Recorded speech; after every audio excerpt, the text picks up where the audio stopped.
Hi, it is Sunday and it is time for my mental health vlog. It's been a crazy week here in Houston. First off, for those of you that don't follow me on Facebook, we are okay. We had no home or property damage. All of my family and friends in the area are all safe. There were 4 people that were killed this week due to some really strong high winds and tornadoes that were popping up during the storm that we had come through this week. I had a friend of mine who works in one of the buildings downtown who sent me pictures of his office, which was right next to a window in a high rise. Well, the window was gone, and his entire desk and office was just completely upended. And honestly, I think if he'd been in the office, he'd be dead. So it's really scary. We're not used to that kind of freak type thing. Rain, flooding, that happens. We get a lot of that here. You just put on your water wings and you deal with it. But I believe, and I could be a mile or two off, but last I saw, the peak winds that were measured in Houston during the storm were like 124.7 miles per hour. Before that, I had heard like 80, so that's a dramatic gap, and I believe that's equivalent to like a Category 2 hurricane. I don't know, but there are still trees down everywhere. There are still hundreds of thousands of people without power, and it does break my heart. So if you are in the Houston area and you are someone that I know, I'm sorry, strangers, I can't do that, but if you are someone that I know in the Houston area, if you need air conditioning, if you need a shower with some hot water, if you need a hot meal that's not from, a box bag or window, reach out to me. Let us help you. That is the least that we can do, considering that we had 0 damage over here. Honestly, I slept through it and didn't know until later that night that it had been as bad as it was. So we were very fortunate on this side of town. But it does, the pictures were terrifying when I actually saw some of the pictures of Houston. Like, there's a huge cell tower that was bent over in half, looked like it was made of pipe cleaners. It's crazy. Not stuff that I had seen in this area before, or honestly expected to see. But the reality is, weather like this is gonna keep happening, and it's gonna keep getting worse. And the people, the scientists have pretty much already told us that it's too late. So buckle up. It is only going to get scarier and worse. So make sure you have insurance. The night of the storm, after my nap, we had power, which blows my mind considering how often the power goes out here, and it flickered pretty heavily, but it never actually went out. I was gobsmacked at that. So later that night we watched the finale of Young Sheldon. And if you are not familiar with Young Sheldon is a spin-off of The Big Bang Theory, where the lead character, Sheldon, who has told us so many stories about his family and growing up in southern Texas, they made a spin-off showing him growing up in southern Texas, being the unique character that he is. And the show had a very different feel to it, so I wasn't sure if I was going to connect with it the same way as I did Big Bang. But the writers did an amazing job of filling in the holes and the backstories for these characters that in our minds we had already created, some kind of idea of through other stories that we had heard. Anyway, long story short, and if you're familiar with Big Bang Theory, you know that it's no secret that Sheldon's father died of a heart attack.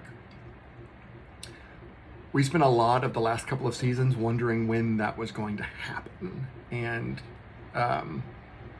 they handled a spoiler. I'm sorry. They handled that as part of the finale, the funeral, and was part of that. And this entire series has been narrated by Jim Parsons, who was the original Sheldon. So he and Mayim Bialik, who played Amy Farrah Fowler, were a critical cameo in the finale. And these characters of this universe, that Sheldon's universe, I have been part of my life for 17 years, which is kind of crazy. So when the finale happened, and of course they made it very emotionally charged, I had these emotions of, loss and grief and sadness as all these stories were coming to an end. And then something came over me because all these people were talking about how much they were, how many happy memories they had of their father, and how many joyous things they kept talking about, and how wonderful of a person that he was. And I got overcome with what I can only refer to as like rage grief. Hear me out. Where I was already emotionally, and I was already crying because of the feelings that I had from the show. I mean, I cried everything. But then when I started to think about the fact that I'm never going to be able to have that kind of mourning, I'm never going to be able to have that happy kind of grief. When the time comes, it's only going to be anger. And I was so angry. I was so mad that this man in my life had robbed me of something that I was seeing someone else feel and have, and I'll never have those feelings. So I had to sit and process those for a while, because that was a new, strange emotion for me, and it's one I definitely plan to talk about my therapist with when I meet with her next. It's like I was looking to see if there was any kind of remorse or grief for how I decided to handle my birth father going forward, and that wasn't part of it, because I thought maybe that's part of it. Maybe I'm feeling some kind of guilt or remorse towards that, and that wasn't it. But it was definitely I'm never going to get to mourn an amazing man that was part of my life growing up, because honestly, he really wasn't.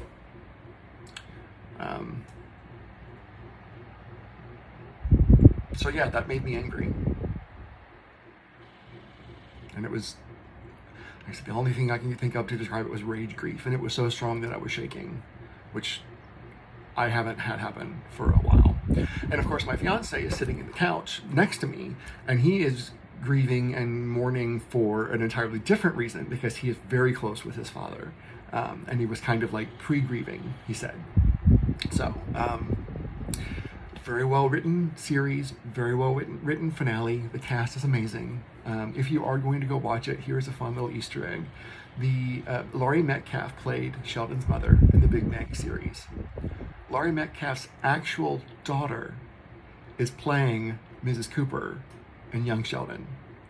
And about the first season or two, I'm like, wow, the casting is amazing. Her facial expressions are the same. Her tone is the same. Like, they did a really great job. And then I found out they were actually mother and daughter. I'm like, okay, first off, that's brilliant. And two, it makes perfect sense. And she threw a couple of looks and sayings in the last season that really resonated and connected that with me, that, wow, she really is the same character. So I digress. Enough about Sheldon. Let's talk about drag for a minute. The new season of RuPaul's Drag Race All-Stars started, and it's a little bit different this year because there is so much hatred and negativity and vile attitudes towards drag as an art form. Many states in the country are trying to make it illegal, which I can't fathom. I don't fathom. So this season of RuPaul's Drag Race All-Stars, they've brought on All-Stars who are in a financial position where they can do the entire season for charity. So every episode they have a chance to win money for the charity that they've selected. At the end of the show, the three drag queens that have won the most awards or have the most badges or whatever will compete for a huge, like, $20,000 donation to the charity of their choice. And there were lots of local gay and lesbian organizations. There were animal organizations. There were some drag organizations, and of course RuPaul's huge for supporting the ACLU, who has the Drag Defense Fund. So I think it's really awesome, and the theme for this season is Drag Queens Save the World. And honestly, that's all drag queens ever really want to do is make people laugh or promote happiness or love and acceptance and celebrate our differences and let people know that there's amazing ways you can express yourself, and it's not predatory or sick or twisted or perverted or even sexual in 99.9% of cases. I know that there are some people who do cross-dress for sexual benefit, and that's no judgment, but that's not what drag queens are. And we need some more global acceptance for that type of art, and stop using that as a deflection for the issues that are actually a problem. And there's a lot that are actually a problem. The first drag queen ever carried the torch this week for the Olympics. It was in Paris, and it was Nikki Doll, who was a former RuPaul's Drag Race contestant, and I believe she's hosting or co-hosting the RuPaul's Drag Race France or Paris. I don't know, but that's really cool. For the first time ever, a drag queen got to carry the torch. That's the positivity that we need, and I hope that we keep moving in that direction, because this world already has so much negativity and hatred. Somebody asked me I saw a poll on Facebook this week that if someone were to awaken from being frozen in the 90s, like what would their biggest shock be? And I'm like, honestly, just how divided and diverse and hateful the country is right now. I don't think before 45 was elected or even ran for presidency, I don't think we ever really knew how ugly this country was, and it just kind of brought it all to the forefront, and it hasn't gone away. So that's just kind of where we are. Spending a lot of time, my fiance and I are spending a lot of time getting ready for Pride, our first ever in-person event, which I'm super excited about. We got our first bag of inventory this weekend. All of our cum rags have come in.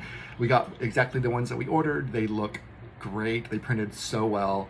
I'm really excited for people to see just how vibrant and colorful and fun those really are, to pick some of those up. So I'm hoping that that's a big seller at Pride. We've got some bags coming, we've got some tank tops coming, and we've got some magnets that are already in the mail. Should be here tomorrow or Tuesday. So between all the different products that we are bringing to Pride, we are representing 51 different designs from Burley Bottoms. So that's cool. Now, someone's like, wow, you have that many? I'm like, oh, I actually have like 300 and something. I have decided I'm going to go through and kind of remove some of the older stuff that just hasn't ever sold, and make room for some of the stuff that I have been putting out, which is self-admittedly a lot better than when I started. I've grown immensely since I first started out with Burley Bottoms Designs. I think I'm finally at a space now where like this is the vision I had, this is the brand that I had, this is the style that I wanted all the time. Now that I'm no longer just trying to keep things simple because I'm making patches, like I really have been able to bloom and grow artistically with these, and it's been a huge outlet for me. My fiance knows this, and he's been super supportive about it as well. He has spent countless hours in the past couple of weeks building landing pages, QR codes, because all 51 designs that we're going to have represented at Pride, they're going to have a QR code that will take you to a landing page of every other product that design is featured on, as well as have a scrolling bar at the bottom of all the other designs that are featured at Pride, and you can click on and go to the same thing. I just smile and nod when my fiance pulls awesome things like that out of his ass. Like, if I were paying him for this, I mean, aside from love, affection, and sex, that's really all he's getting. But if I were like paying for him for this, what the work he has done so far would easily be $10,000 to $15,000 worth of work on website design and shoppability. So I am beyond grateful for the stuff that he's done. I also ordered the shirts for, mom and dad, who are going to be walking around, not only promoting, sending people our way through Pride, but they have like free mom hugs, free dad hugs. So that there are people at Pride that maybe don't have a mom or dad that they can get a hug from for whatever reason. They can be there to be the honorary, parent for 15 seconds and give the person a hug and let them know you are loved. You are just how you're supposed to be. There's nothing wrong with you. And anyone that thinks so is wrong. And just passing on that positivity through Pride, which was actually Mom's idea. So kudos to them for doing that. So we got those shirts ordered, had those made for them. Just coming along, getting really excited, it's getting close. So my fiance has a lot of ideas for how the shop should look. And honestly, I've never pictured a shop. I've always just pictured, the virtual, the online e-commerce, the order things and have it come to you. So there's a lot of things I just never thought about or considered. And he's Johnny on the spot. He's like, well, what about this? Or here's what I'm thinking for this. Or if we do this, then that could tie into this, and this. So I honestly, half the stuff that I do, I couldn't accomplish without my fiance. He's just so fucking smart. So, my son, they canceled school on Friday, and I was sad because that was going to be my last Friday pickup for my son for school this year. So I did pick him up in the morning when school was canceled, but I was kind of sad that I don't have any more school pickups for him this year. So, because his last day of school is Thursday, and then he'll be in 7th grade. What the fuck?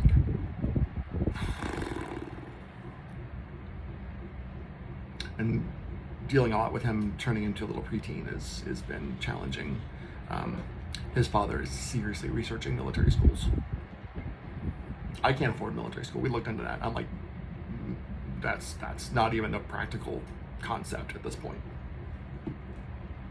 He's like, well, just pull it from his college savings fund. I'm like, you think I have a college savings fund? I'm expecting him to get scholarships. He's brilliant. What effort? I think that's all I've got. And I've got a lot of shit I need to do today. But I do miss my fiance when he's outside. He's out showing houses or showing properties. But right now that's a side gig of his that has the potential to be very lucrative, and we need it. So I just feel sorry for him because he's always working. But then again, so am I. I'm always working on patches or drawing patches or working on new designs or working on something on a website or doing my real job or whatever. So I'm always working. But most of them I enjoy doing. So still not sure if I'm keeping the mustache. I'm gonna give it a couple more weeks and decide. I'm having to shave this more frequently so it doesn't look so scruffy. So that's a little annoying.